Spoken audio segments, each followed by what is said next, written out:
Salut, c'est Quantivus et bienvenue dans la Manga Tech pour cette nouvelle vidéo achat manga. Je vais revenir sur tous les achats que j'ai pu effectuer sur la première partie du mois d'avril avec les nouveautés, mes séries en cours et mes trouvailles. On est parti pour les nouveautés et il y en a eu beaucoup pour ce début, ces deux premières semaines du mois d'avril. Alors je vais enchaîner directement avec Bibliomania.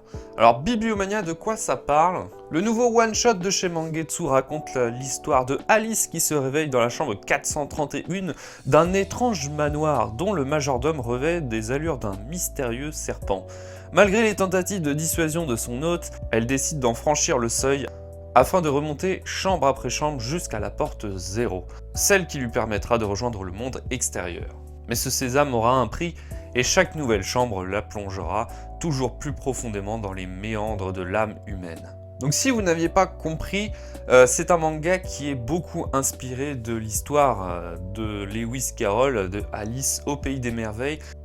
C'est marrant parce que c'est pas la première fois que je le compare à un manga avec cette œuvre, car rappelez-vous, la dernière fois j'avais parlé de l'île Panorama qui en était également très inspiré. Mais là c'est directement inspiré, hein, ça ne s'en cache absolument pas, avec des atmosphères bien plus sombres, avec de la science-fiction, de la fantasy, des sujets de société. Perso, j'ai trouvé ça un petit peu trop confus par moments. Il y a beaucoup trop d'éléments en trop peu de pages. Et puis on est passé à côté de quelque chose de plus intéressant. Vu que le manga physique est le même que dans l'histoire du manga, c'est-à-dire avec le même visuel, c'est d'ailleurs les portes qui ressemblent exactement à ça, je pense qu'on aurait pu faire quelque chose de bien plus chouette. En brisant le quatrième mur par exemple, ça aurait été intéressant. Que le manga fasse réellement 431 pages par exemple. Il y avait quelque chose à creuser là-dessus, mais là non, c'est dommage. Je suis un peu resté sur ma faim, dommage, vu le prix du manga en plus. Et d'ailleurs, pour l'édition, venons-en, elle est très très belle. Hein. Par contre, ça là-dessus, elle est impeccable, donc c'est du rigide. Hein. C'est du rigide, elle est très jolie, elle est à l'effigie complètement à l'effigie de l'histoire, avec des petites dorures, voilà, en argent ici qui brille. Très sympa, très joli l'édition de chez Mangetsu. On enchaîne avec Dragon Quest, je vais passer rapidement dessus, mais en gros, bah voilà, les deux tomes 5 et 6 sont sortis en même temps cette fois-ci, parce que habituellement ils sortent un par un. C'est la fin de l'arc des disciples d'Avan et le début de l'arc des chevaliers dragons, voilà. Toujours aussi plaisant à lire, un bon récit d'aventure, la quête de Dai, enfin l'aventure de Dai, que je conseille fortement avec cette très belle édition. Moi j'aime bien cette édition-là, il y en a ils sont pas vraiment d'accord, mais bon j'aime bien, elle est assez agréable à lire. Allez, on enchaîne avec Blue Lock, tome 13. Qu'est-ce que j'aime ce nouvel arc. Il est plaisant à lire, quel bonheur. On revient à l'époque du début. C'est une bouffée d'air frais qu'a pris le manga en quelques chapitres. J'avais dit la dernière fois que justement le manga s'essoufflait, que j'avais l'impression qu'il était redondant dans son écriture, mais là, ça fait plaisir, on retrouve du grand Blue Lock comme à l'époque. Et d'ailleurs, le même jour est sorti Blue Lock épisode Nagi, qui est une série, un hors-série. Je suis pas convaincu par l'intérêt de ce manga, ça raconte rien de plus. Je sais que ça a été fait grâce à la popularité du personnage de Nagi dans le manga original, mais là, bah, par le passé qu'on connaît déjà un petit peu, hein, qui a déjà été raconté dans le manga de base, bah la seconde partie et du coup la suite du tome 1 a absolument zéro intérêt. Ça apporte rien. Il y a même carrément des scènes qui sont identiques au manga de base, donc je suis pas hyper emballé. Autant j'adore Blue Lock, je suis un énorme fan de Blue Lock, mais je vois pas trop l'intérêt de cette série.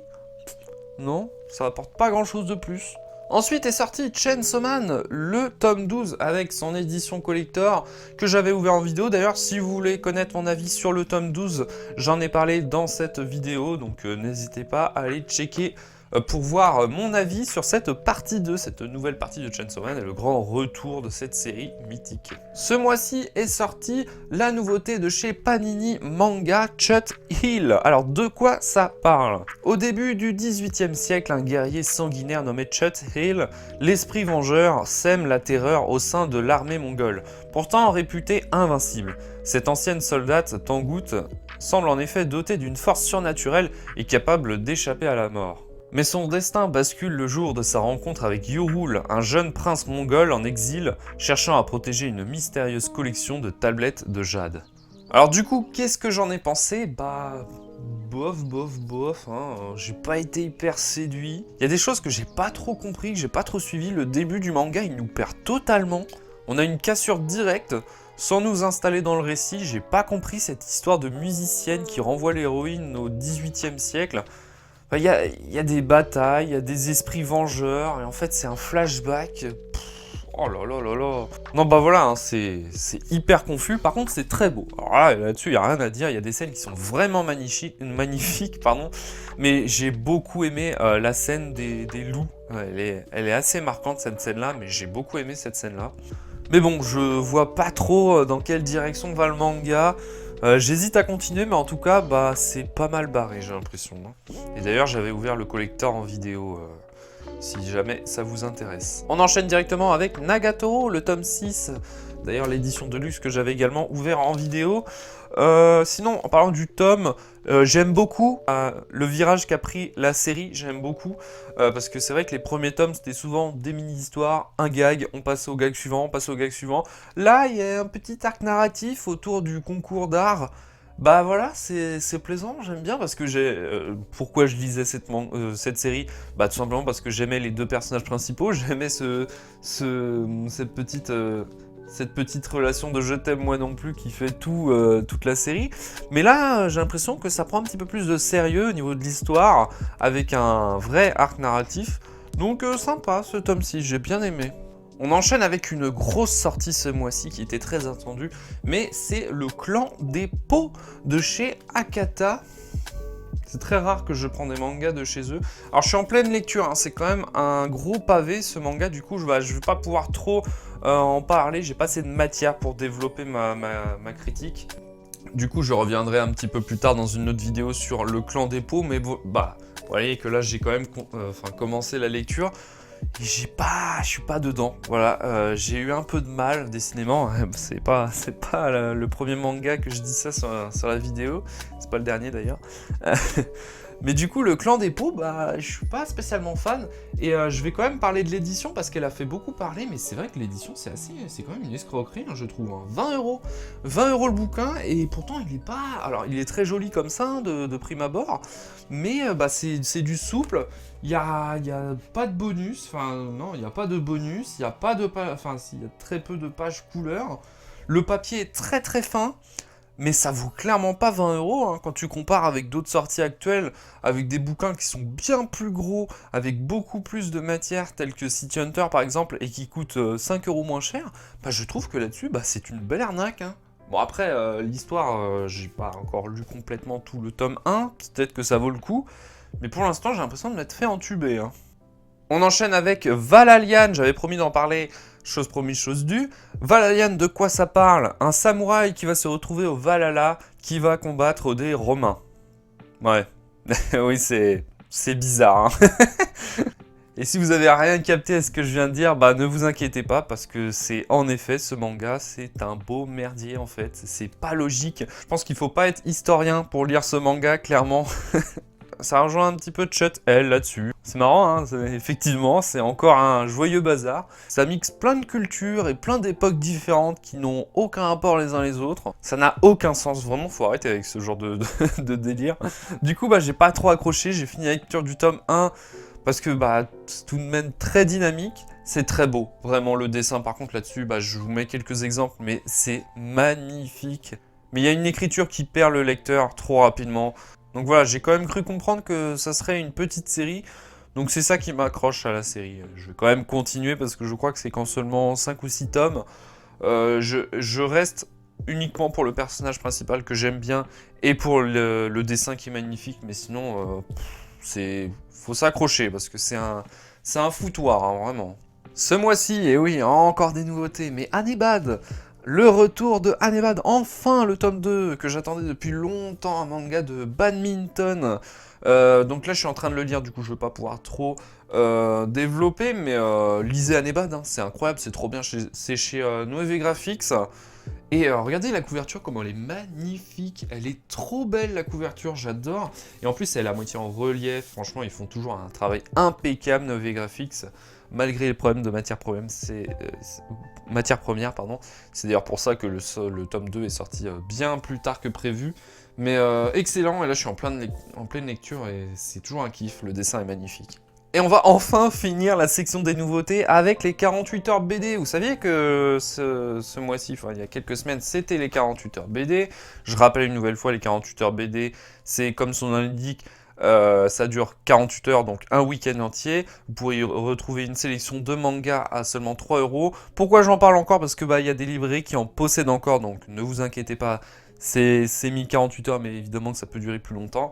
Donc j'ai pu mettre la main sur certaines des sélections en manga. Je les ai pas tous pris, j'ai pris seulement ceux qui m'intéressent. Donc j'ai pris Bullock, le tome 1, voilà la couverture, elle est magnifique, elle est sublime. J'ai pris Wakfu, parce que Wakfu c'est une série animée que j'adorais. Je voulais commencer le manga, j'ai vu que c'était une petite série en manga. Et bon, la couverture est magnifique, hein. Vraiment top. Et j'ai l'impression que le thème de cette année c'était le bleu, parce que à chaque fois les couvertures de 48 heures BD elles sont tout bleues.